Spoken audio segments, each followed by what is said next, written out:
Hey, what's going on, everybody? It's your boy Alex from TCG Discussions here, and I'm here to give you a tournament report slash discussion video about my Dark Brawley deck.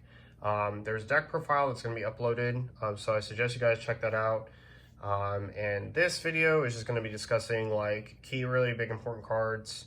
I just want to walk you guys through some really pivotal moments,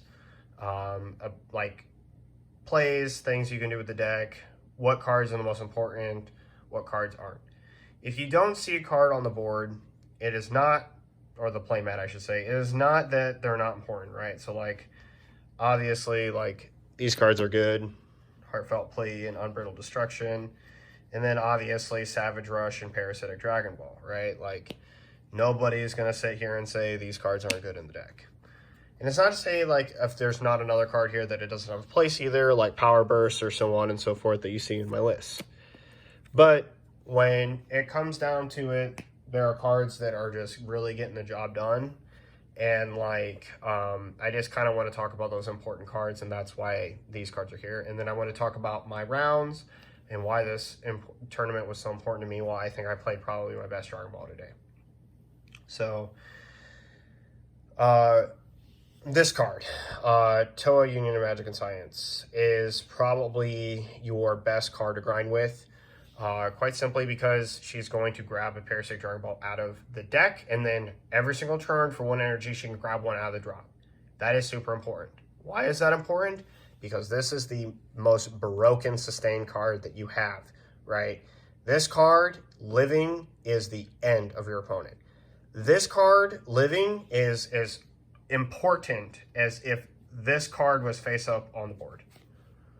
Right? These two cards demand literally the same attention from your opponent. If these two cards are on the board and they are not getting rid of them, they are losing the game. Absolutely just losing the game. This card is either combo fodder, which most of the time it is, but if you tap 2 for this card, and there are situations which you want to, and you're fine with doing it, and you don't care, right? If you tap 2 for this card and you swing 1 time and your opponent does not do anything about this card, they've probably just lost the game, right? You have to overextend into the wild to lose that game, because not getting rid of this card is essentially saying every single turn you are getting 5 cards back from your warp, which is almost one of these for free, and it is a Savage Rush at least for free because your leader already covers that. So same thing with this card. This card just is the work, man. It just does everything and anything you need. Oh, there's a card you want to get rid of? Get rid of it. You need more cards? Why not draw? You want your opponent to lose more cards every single time I attack? Why don't we just take a card from their hand, right? Decks that commit, have to commit their resources in order to do anything, like the Jax, for example, and I will talk about that when I get to my round matchups today. Yeah, you just break them. This card literally just eventually breaks them completely down, and they can't do anything about it. This card is probably the most played card, because while this card is important against decks where you need to address an issue on the board, obviously, this card is just better in every other circumstance, aside from this one. This one's only circumstantial. This one's best card when you know you need to defend against, a highly aggressive curve. So this card comes in with this one. And Protector of the People and these two cards are best friends. Same with this. If you can somehow get all of these in tandem, it is basically your opponent ending their turn. And it happens. Trust me, it happens. These two cards are enough, but it just, with the third, the Gohan, it's broken. This card is completely busted in this deck. So let me explain. In a wide situation, generally in the game currently right now, everything that is wide is really low cost. The only one that's not is Sin Shenron, and you kill them long before they're playing their wide board that this card cannot address. So basically there isn't anything in the game where this card does not address, at least a very problematic set of cards that will literally just kind of cripple your opponent, because you have to think about what they invest into those cards. You have to think about the value that it overall contributes to their strategy. You have to think about whether or not those cards are easily replaceable. Was the investment like, did it like really cost a lot? Did it cost a lot of energy? Did it cost a lot of resources? The fact that this card for 0 energy can just come out and take energy cost total of 6 cards is ridiculous. Secret ID is very broken. And that's all before the fact that this card can also come back for free. Both of these cards can come back for free. Like, I can play this and then overwhelm this out. I can play this after Savage Rushing, playing a Parasitic Dragon Ball, out, like, play this out, warp a card, then warp, like, the rest of the cards, right? And then next turn, or the turn before, if I already had that, I could have this. And so when you need to more precisely get rid of cards, these 2 cards are great. But this card just, like, completely overperforms on the, like, the wider boards. And obviously, if the board's, like, completely too wide, this card's here. So you have lots of ways to get at your opponent's board. And she is such a great SCR for the deck because she's low cost. Her ability to warp is low cost. There are decks that want to swing with their leader. Like, for example, I was playing against Soul Striker Policeman today, and he swung with his Catapesla, and I activate battle, play this card down, and his leader, his awakened Soul Striker Goku, cannot untap energy. Rip in the chat. And then Champa's Champa, like, any of these cards becoming 40s, insane. Like, any of them, 50 double strike, that actually won me a game today. So, I want to talk about my rounds real quick.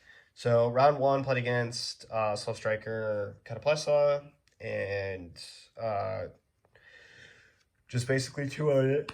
I won game 1, and he didn't want to play game 2.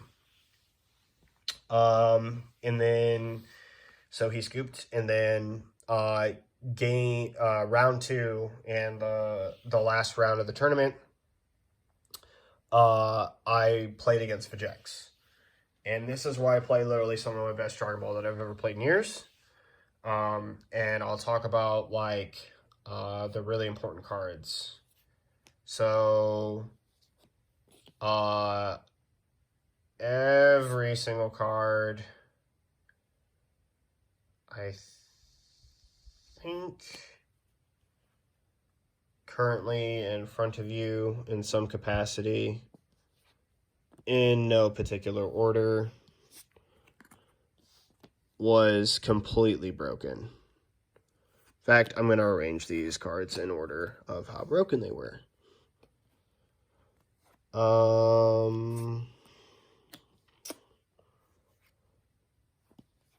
Yeah, looks something like this. These 8 cards just break Vegeks. This card came into the side. In from the side, it was literally a 4 of in the deck with Power Burst and everything. Like, I know that sounds like a lot of defense, but this card just breaks your opponent in half. These 2 cards. So, round 1 was a blitz fest. He blitzed, I blitzed back, nearly killed him. He killed me because I overextended by 5k. Like, he just got it. Like, he played Kai down. Like, if he hadn't played Kai down, he lost. So, and that happens. It's whatever. Round 2, I got him back. I double striked him with Kai. In round 3, I thought I was, this is where, like, some of my best Dragon Ball comes in. I thought I was actually done.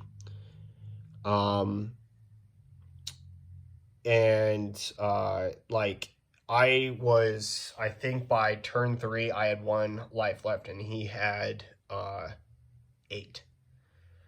But, I want to talk about where Vegeks is weak, and I talked about this in a video when I talked about reviewing the top breakdown, top cut of a certain set of tournaments that had happened like last week.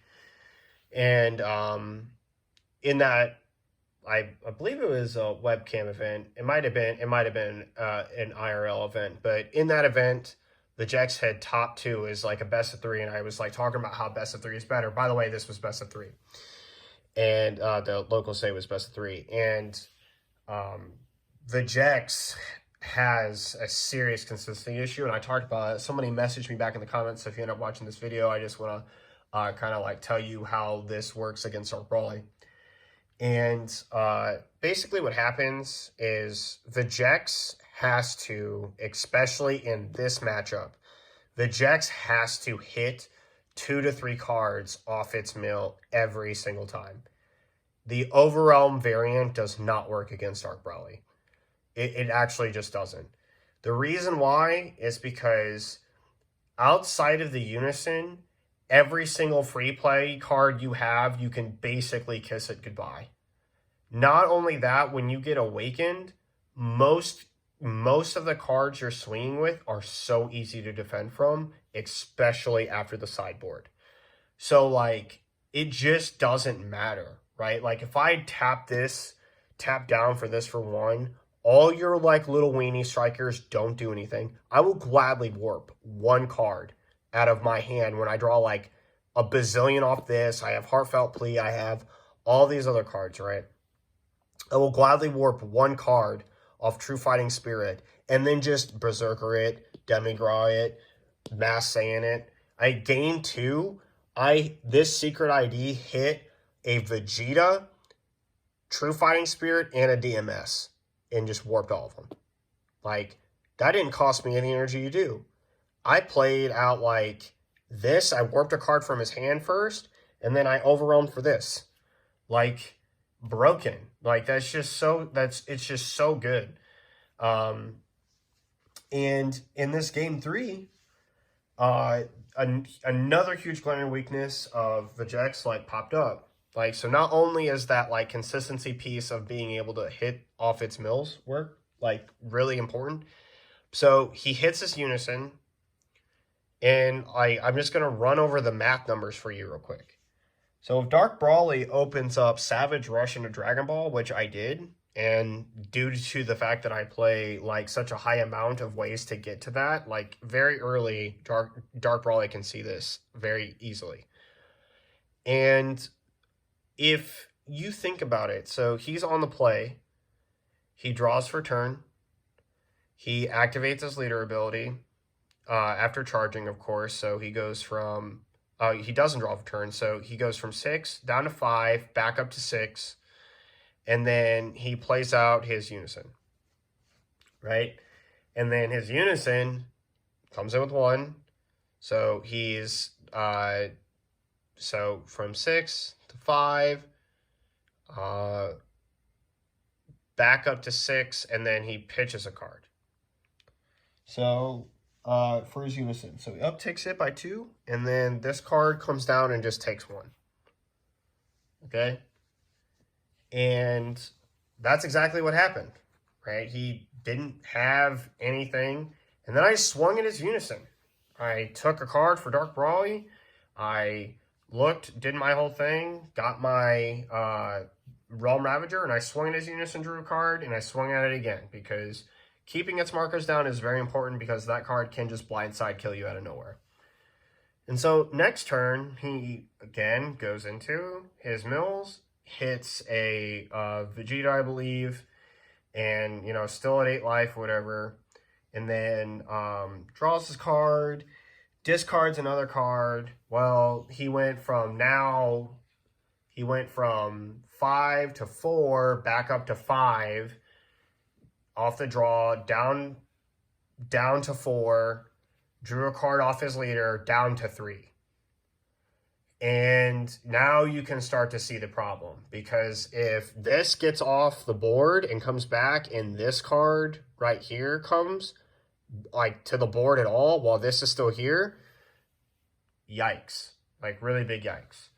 So he then overwhelms for Bardock and then starts swinging for the fences. And basically, he knocks me from 7 life all the way down to 3. Then next turn, I Heartfelt Plea. He lets me draw 2 cards. I have like a bajillion cards. Like, it was ridiculous. I swung with Leader. I drew 2 cards off my Awaken. I drew off that. I drew 2 off a Heartfelt Plea. And then I played Demigraw. I think I had like 3 energy or something when I finally awakened or something like that. So it was just a lot. And if you think about this, like, I have quite a lot of cards. And so I'm just chilling and I'm thinking to myself, yeah, I need to peg down his hand a little bit. So I played Demigras after heartfelt playing for like literally free, whatever.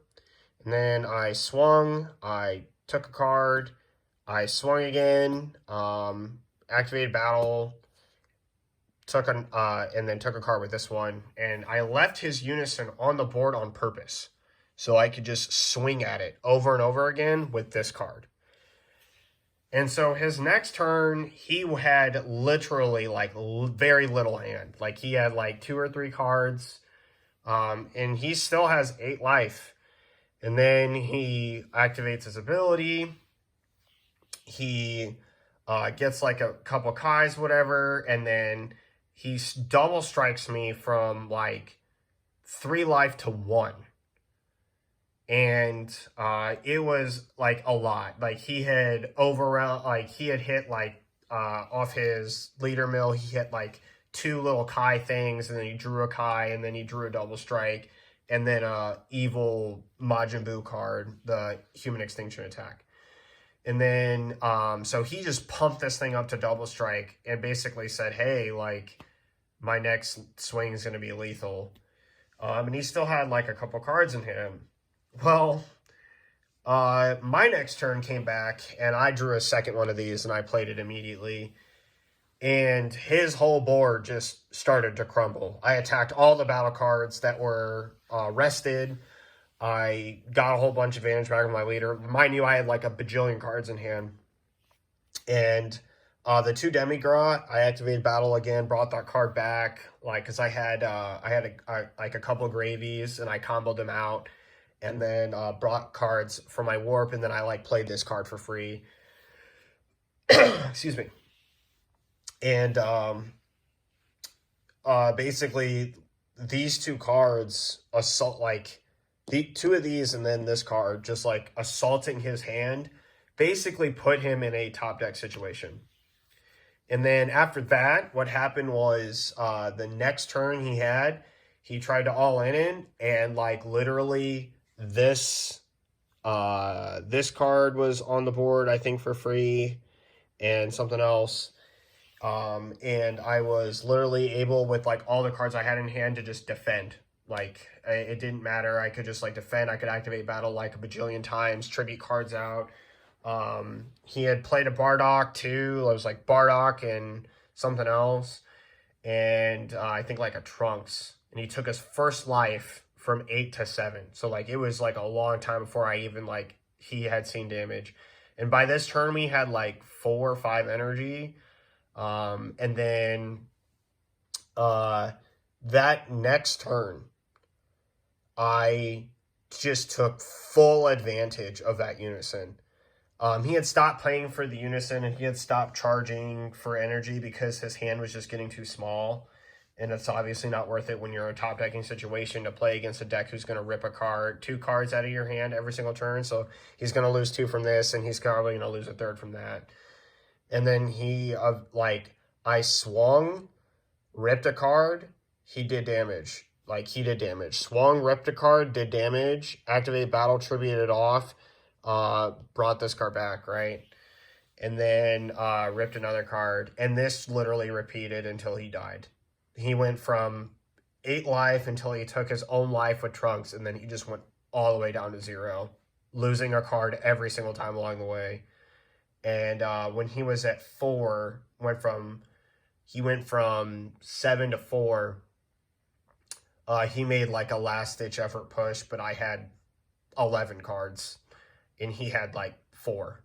It's just not enough, and I was able to combo out and still like retain having my Brawly presence and activate battle, tributed this off, which basically set it up for next turn.